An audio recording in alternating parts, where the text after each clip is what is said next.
on Kids Zone Coordinators. I just want to give you a couple of bits of information about Kids Zone in general and also this weekend. Um, First thing, I want to just check in with all of you and see if you've developed a list of those three people that you are personally and strategically developing and investing in, and you have a plan for.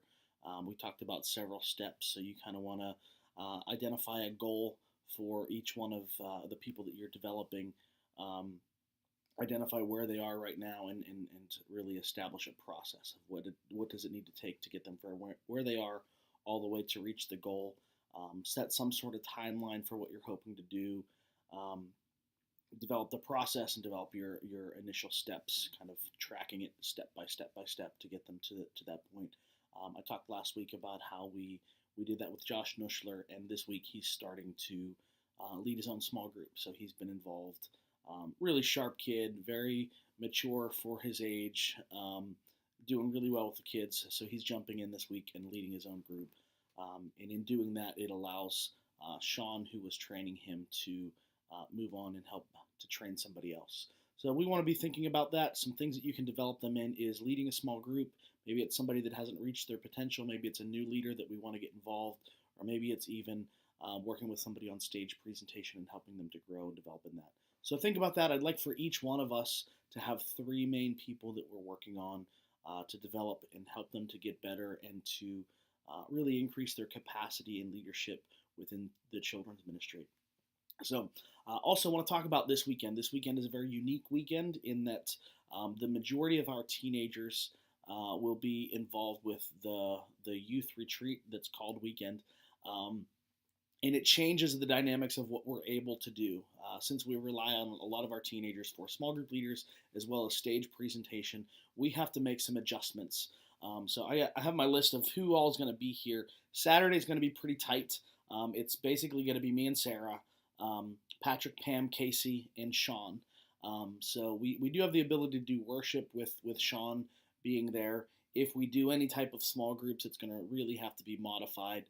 So most likely we won't be able to do small groups. So a lot of large group stuff. We'll probably do some different games and things like that. For the 9:30 and the 11:15, we're in a little bit better shape.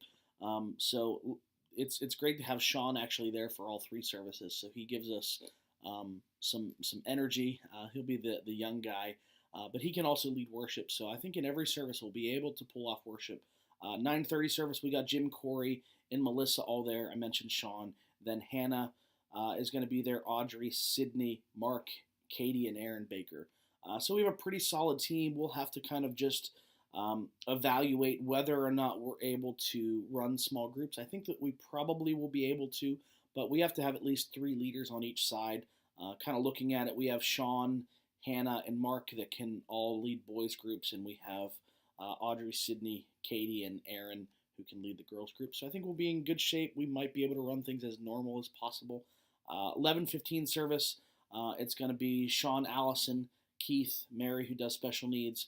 Then our teenagers are Martha, Kevin, Josh, Katie, and Aaron. Kind of a light crowd, so we may not have the ability to do small groups. We kind of got to look at that and make some decisions. If we can't do small groups, we'll have to do something more large group based. So my goal is to make this as normal as possible if we have the appropriate staffing to do it. If we don't have the appropriate staffing, we're going to have to adjust. And each service of the three services, they might look different. So we'll kind of work together and develop a plan. But let's shoot for doing everything as normal as possible. Unless we don't have enough staffing to do that, then we can adjust and do some different stuff. So we always have the ability, if we have a small crowd, to do some big group games and things like that. If we have a larger crowd, we have to keep everybody in their seats.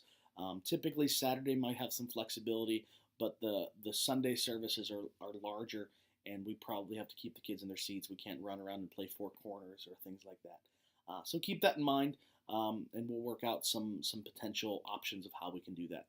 Have any questions, please let me know, and we will figure some things out. Big thing this weekend is just be flexible, and let's kind of work together to come up with a good plan to create a good experience for the kids, but still do it in a realistic and safe way based on the amount of staffing that we have. All right, I'll see you guys all this weekend.